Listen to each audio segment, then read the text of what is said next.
Hello friends, the next concept we'll discuss here, discovery of protons. The discovery of protons is carried out by the scientist Goldstein. Again the same experiment as we are studied in the previous video of discovery of electrons. Actually the discovery of electron is carried out by the scientist J.J. Thomson and the name electron is proposed by the scientist Tony. There are n number of scientists who work behind the structure of an atom. The scientist Goldstein, he carried out the experiment for the discovery of protons. He took a discharge tube. Same with the previous experiment. But what is the major change in this experiment? He is taking this. We are taking this cathode in the terms of perforated form. The cathode we are taking in the form of perforated. It means that it is not a continuous cathode. It has some canals. It has some empty space in between them. So this is your non-continuous cathode. This is your non-continuous cathode material, which is attached to the left hand side of discharge tube, and right hand side tube is anode material, which is depending on the terminals of an battery. The external voltage we are applying with 5 to 10,000 volt supply. We are applying negative terminal of an external supply is attached to the cathode, while positive terminal is attached to the anode. It means that the terminals of a battery or terminals of an external source gives the cathode and anode positions. Again, the vacuum pump is there to remove the unwanted gases. Vacuum pump is there to remove or to maintain the pressure inside the discharge tube. So what pressure we are requiring? We are requiring 0.01 mm of Hg. We are requiring 0.01 mm of Hg and voltage near about 5,000 to 10,000 volt requiring for this experiment. Obviously, what happens when electric field is carried out? When electric field is carried out, there is an observation. The green color glow observed at the left hand side of the tube. Green glow is observed to the left hand side of the tube. It indicates that there will be some rays which can travel from this terminal to this terminal. Actually, same like cathode rays. These anode rays are also invisible rays which are removing from the positive terminal. Obviously, positive terminal of an electrode removes the positive charges, while negative terminal of an electrode removes negative charges. So these are the negative charges that migrate toward this positive electrode, while anode eliminates or removes positive charges which are moved toward this direction. But due to the canal present at the cathodic surface, they does not strikes on the surface. They are removing from this canal and strikes to the left hand side and gives fluorescence and phosphorescence phenomenon. It indicates that there will be some rays which having positively charged, so that they will be attracted toward the negative terminal, and fluorescence or phosphorescence observed in this left hand side. When there is a strikes with ZNS screen, ZNS, zinc sulfide screen, it gives fluorescence. Same concept is there. What are the properties of canal rays?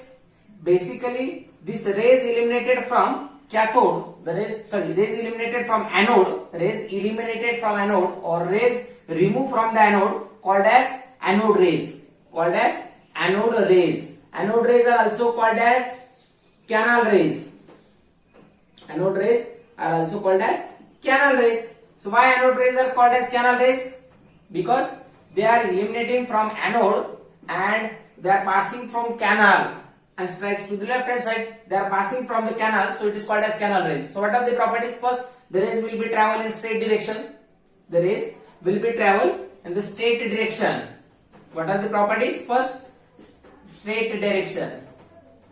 Second property, the rays which are attracted toward the negative electrode. Second, attraction towards negative electrode. Third properties of canal rays, in presence of electric field they are generated from this terminal, and at ZNS screen, zinc sulfide screen, at ZNS screen it gives fluorescence. It gives fluorescence. So these are the properties of canal rays. One more thing, the rays are positively charged. Rays are positively charged. The rays are positively charged. So these are the properties of canal. Next concept, discovery of neutron. What we have discussed in the previous, we have discussed about discovery of electrons, we have discussed about discovery of proton and the remaining subatomic particle. These are the three fundamental subatomic particles of atom: proton, neutrons and electrons. So next to this, neutrons. The neutrons was discovered by the scientist James Chadwick. What he did? He did an experiment for bombardment of alpha particles. He did an experiment, the bombardment of alpha particles on beryllium, boron, such like a nuclei. So what happened? The helium, it means that alpha particles having atomic number 2, atomic mass number 4, when these particles are bombarded, at the same time neutrons are eliminated in the reaction. How neutrons are eliminated? See, 9 plus 4, atomic mass number 9 plus 4, you will get 9 plus 4, you will get 13. 1 is against to contribution of atomic mass of neutron. So it will be neutron 1 and 0 number will be the bottom side, that atomic number will be 0. Obviously 4 plus 6 you will get, 4 plus 2 you will get 6 number. So this new nuclide is formed, in the reaction. Same alpha particles or bombardment of boron, you will get 11 plus 4, 15, 1 is engaged here, and 5 plus 2, 7 number, that is for atomic number 7, atomic mass number 14. The nitrogen is observed in the reaction. By this way, the byproduct of the same chemical equation will be the neutron. By this way, you can generate a neutron, or you may call it as discovery of neutrons. Next, on the observations of discovery of protons, neutrons and electrons, J.J. Thomson proposed an atomic model. So what we have discussed previous, what we have discussed about the atomic model of Dalton. Dalton says that atom is a spherical or it is very small indivisible particle. But Dalton does not explain the positive and negative charges in an atom. But J.J. Thomson explained the charges of an atom. So this is a model or structure of an atom. This is a structure of an atom by the J.J. Thomson. And according to this model, J.J. Thomson shows that the positive and negative charges are present in an atom. He gives some postulates according to the atomic model. The atomic radius of this atom is near around 10 raised to minus 10 meter. Very small atomic radius, 10 raised to minus 10 meter. Second, the electrostatic force of attraction is present in positive and negative charges, because positive and negative charges are totally distributed in an atom according to this scientist J.J. Thomson. So that electrostatic force of attraction is present between the positive and negative charges. So according to the J.J. Thomson, this atom is like a watermelon. Atom is like watermelon. Atom is like watermelon. Watermelon again contains seeds and fibrous material. Watermelon contains seeds and fibrous material. The positive charge is like a fibrous material, or the negative charge is like a seeds. They are embedded in it. Or the mass of a total atom is not centrally present in any position. The mass of any atom is distributed throughout, uniformly distributed over the whole atom.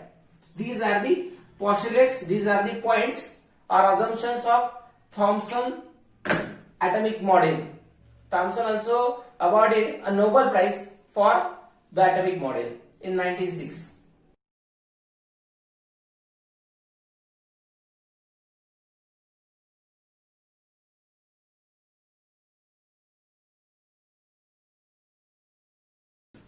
Next concept, Rutherford atomic model. This is our third atomic model. First atomic model was Dalton's atomic. Second, J.J. Thomson. Again, J.J. Thomson fails to explain the position of protons or electrons in an atom. So the new model is generated by the Rutherford.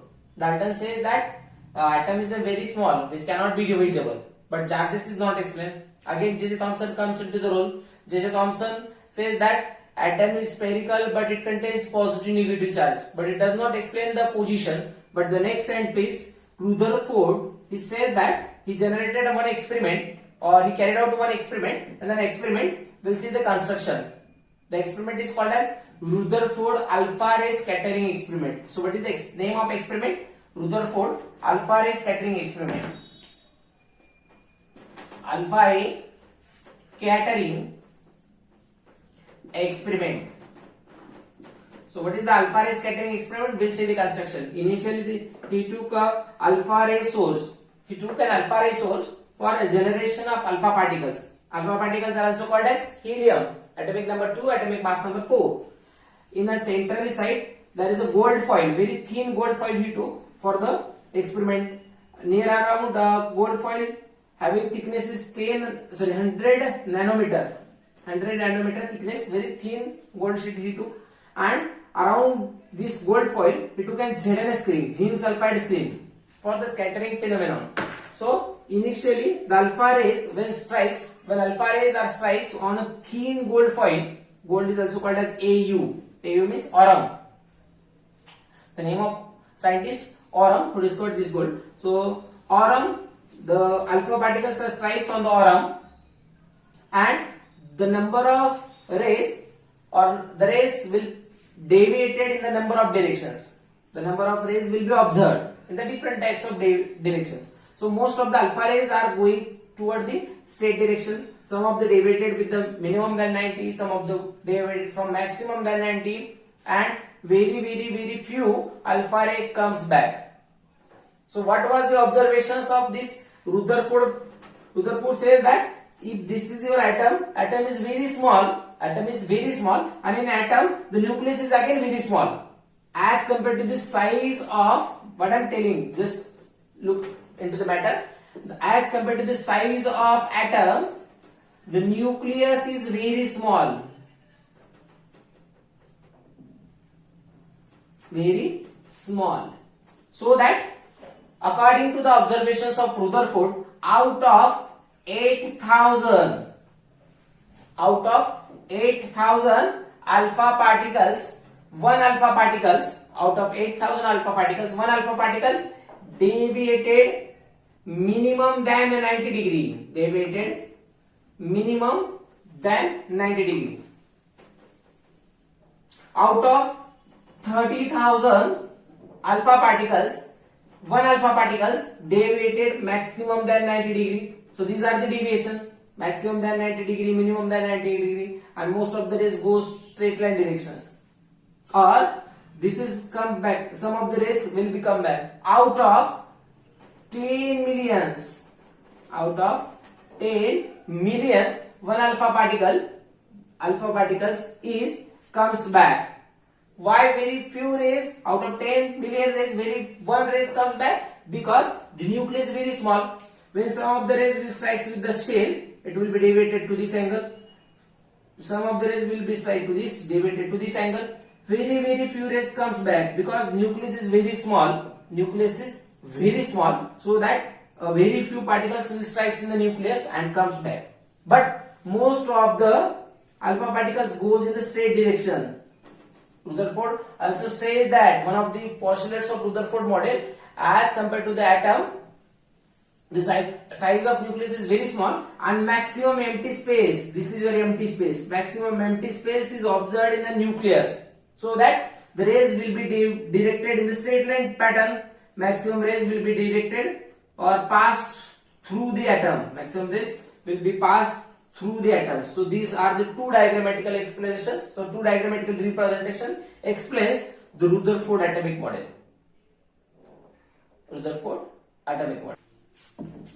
Next, drawbacks of Rutherford atomic model. Again, the new scientist Niels Bohr comes into the role, and he explained the structure of an atom in different manner. So the drawback of Rutherford model comes. So what are the drawbacks? Rutherford says that alpha ray scattering experiment, according to the he says, where atom is very small and again nucleus is very small as compared to the size of atom. What is the radius of an atom? It is 10 raised to What is the radius of an atom? It is 10 raised to minus 10 meter. And what is the size of radius of nucleus? It is 10 raised to minus 15 meter. It is very small as compared to the atom. So when, according to the Maxwell theory, when electrons rotate around the nucleus, when electrons are rotate around the nucleus, if this is your nucleus, this is your electron. When electron rotate around the nucleus, initially it was at this position, after some time it will be at this position. When it rotates around the nucleus, its velocity gets changes. When velocity changes, its acceleration gets changes. It means that when electron rotate around the nucleus, it loses some amount of energy. आता मी तुमच्याशी बोलतोय. I require some amount of energy to speak in front of you. What it means? When any electrons rotate around the nucleus, it spends or it emits some amount of energy, and due to the electrostatic force, it comes closer to the nucleus, and its spin, when it loses some amount of energy, it comes to the nucleus, and electrostatic interaction, after some time electron falls into the nucleus according to this one. But it never be happen. Electron does not falls into the nucleus. It is stable in their position. This concept is not explained by the Rutherford theory, called as drawbacks of Rutherford theory. What are the drawbacks of Rutherford theory? According to the Maxwell theory, electrons can be rotated around the nucleus. By the rotating, it loses some amount of energy, and by losing of energy, it spends or it will be come closer to the nucleus, and after some time it will be falls into the nucleus. But it is not happened. Electron in the stationary position. So that concept is explained by the scientist Neil Bohr.